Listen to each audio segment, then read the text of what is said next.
Hello বন্ধুরা, আজকে আমি বেরোবো মহাদীপুর থেকে বিয়ে নিয়ে সারদা। তো গাড়ি বার করার আগে ভালোভাবে আমি ধোয়া মোছা করে নিলাম। করার পর গাড়ি এই যে বার করলাম, করে বেরিয়ে পড়লাম মহাদীপুরের দিকে। তো জালুয়াবাথাল পার হয়ে সাঁকোটা পেরিয়ে বাগান পার হলাম। তারপর রাজার বাড়ির কাছে এসে দুটো মোড় পেলাম, একটা হাড়ুগ্রাম যাবে, এটা দিয়ে সোজা সুজাপুর, তারপরে কদমতলা দুর্গা মন্দিরের কাছে পৌঁছালাম। এটা হচ্ছে কদমতলা খিড়কি ব্যারেজ। তো আমরা পার করে আসলাম খিড়কি মহাদেবপুরে, খিড়কির ব্যারেজ পার করে আমরা যাব এই যে খিড়কি গ্রামটা, সামনে খিড়কি গ্রাম আছে, আমরা পৌঁছে গেলাম খিড়কি গ্রাম।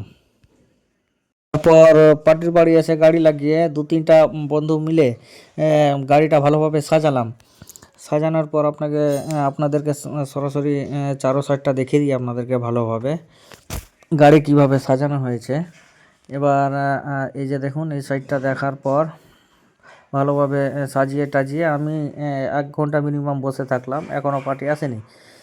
দীর্ঘ অপেক্ষার পর এই যে ভাইটা আসলো, এই ভাইয়েরই বিয়ে আছে, এসে বসলো গাড়ির ভিতরে এবং লোকজন উঠে আমরা বেরিয়ে পড়লাম মহাদীপুর থেকে। তো সামনে দেখেন এইটা কুমারপাড়া, আর সোজা যাবে পুরাতন বাজার।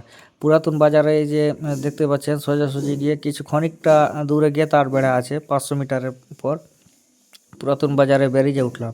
উঠার পর চারি সাইডে অনেকগুলো ট্রাক যা বাংলাদেশে মাল খালি করবে।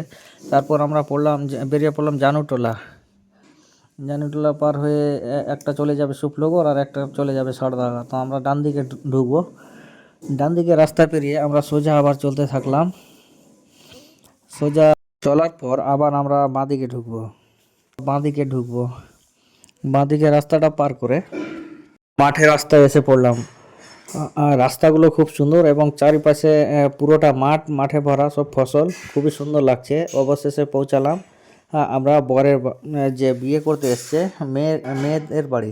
সেই গাড়ি দেখে সব বাচ্চা কুচ্চাগুলো সব দৌড়ে দৌড়ে আসছে গাড়ির কাছে, এবং তাদের ঘেরার আগে আমরা ঢুকে পড়েছি আমি গাড়ি নিয়ে।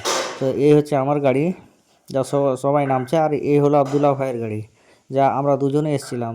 অবশেষে নামানোর পর গাড়ি দুটোকে ভালোভাবে পার্কিং করে দিলাম,